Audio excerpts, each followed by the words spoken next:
Hey, so today I'm going to share with you 3 different levels of soloing and improvisation on the great song All Along the Watchtower.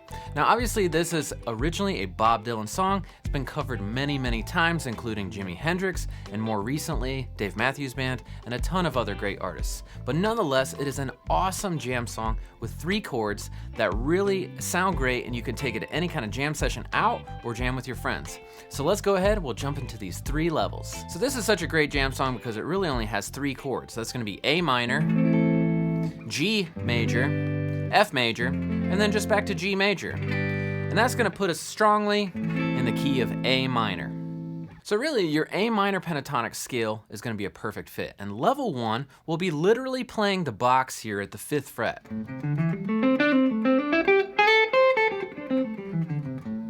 What's really important about improvising using this is a lot of people complain of it sounding boxy and scaly. And one of the biggest reasons why is because people practice playing it just straight up and down. But watch how I use it instead.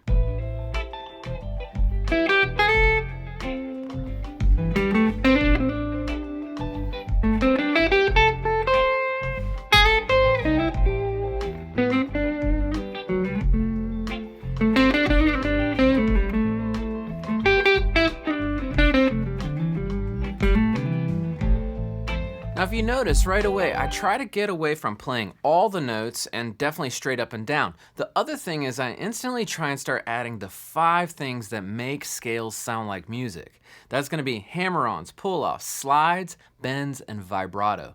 Those things will really help you stop sounding so boxy. If you're having trouble with any of those techniques, you could take a little practice guitar solo and literally just do hammer-ons, or just do pull-offs, or just slides.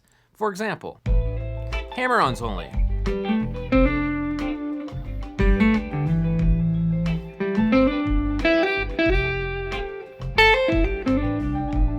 Now when you target them like that, it ends up sounding a little exercisey, right? But you wouldn't actually do that when you're playing a real solo. Let's try pull-offs.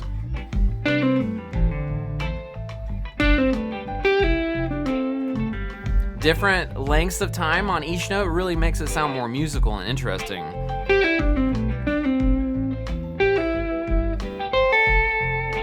Now, one really cool thing that I did when I was playing my first solo before was I slid into notes from 1/2 step below any of the notes. It sounds so good.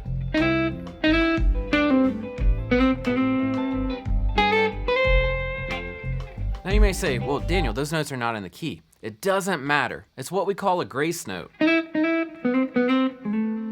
And it sounds really good, and it just decorates that note very slightly. Now, one other thing that you want to do with this level 1 is remember that you can copy and paste this from the 5th fret pentatonic all the way up to the 17th fret. Yeah, that's 12 frets up.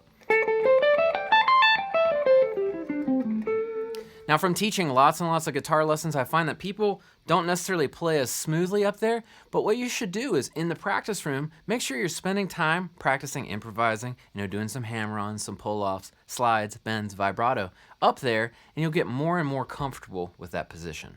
All right, so let's jump into level 2. Let me show you.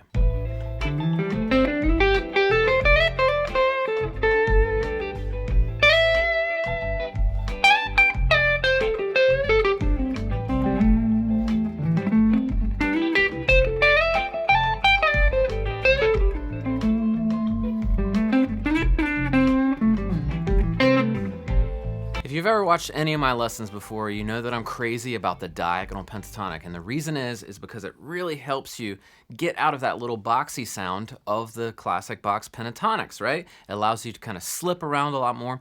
Unlike the boxes, which have 2 notes on each string essentially, you can use the diagonal and you get 3 notes. You can instantly start getting some nice slides, hammer-ons,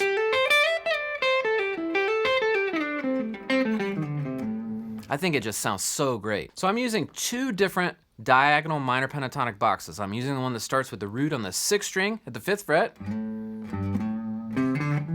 So it's gonna be 2 notes, 3 notes, 2 notes, 3 notes, 2 notes, 3 notes.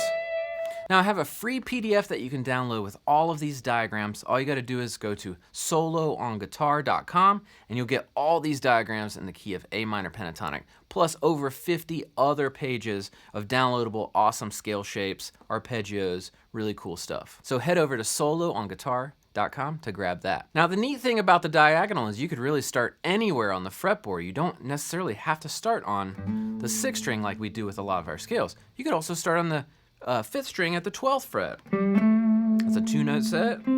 3, 2, watch out for that B string, 3, and 2. Let's give that a listen.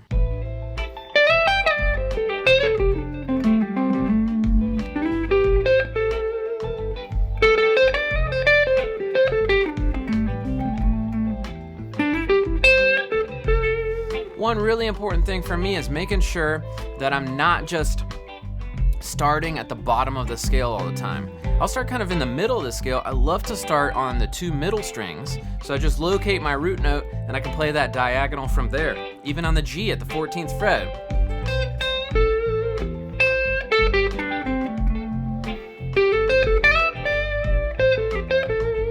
And you'll notice I try to create like little motifs and little signature lines rather than a lot of people, what we'll end up doing is just playing up and down the scale, and you really don't want to do that.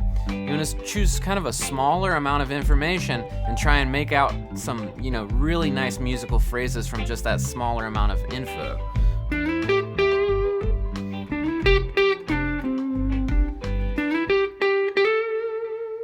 Okay, so just like with the boxes, you want to make sure that you're taking these scales and making as much music out of them as possible. And really, those 5 things, slides, hammer-ons, pull-offs, bends, vibrato, those things really make your scales sound musical.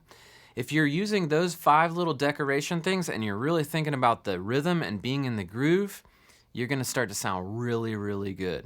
Let's check in on level 3.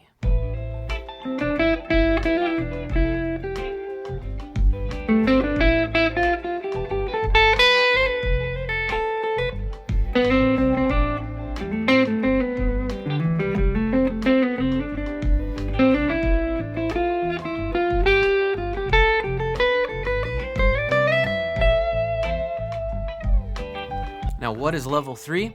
Level 3 is starting to use the full 7-note minor scale. So we are technically in what is called A Aeolian or A natural minor. It shares the same notes as the key of C major. So I'm really just playing the natural notes on the guitar neck. Now, I specifically played in this position at the 5th fret,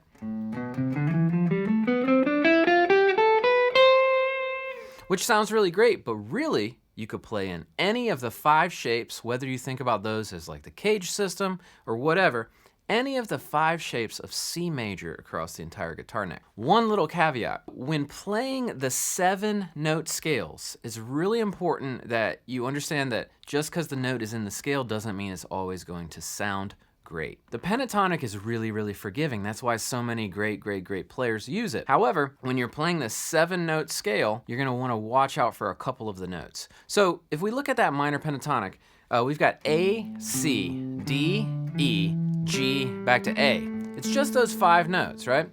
And then if we look at this 7-note A minor, the A natural minor scale, it's gonna have 7 different notes. It's gonna be A, B, C, D, E, F, G, and A.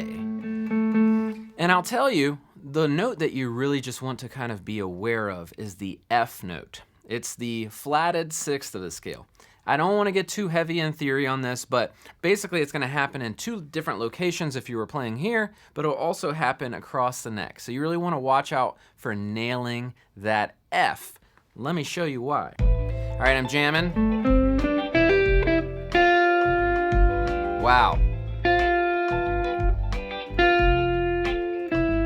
Now, it's funny because there's an F chord here, and so it sounds pretty good on the F chord, but on that A minor and G chord, it just sounds pretty dissonant.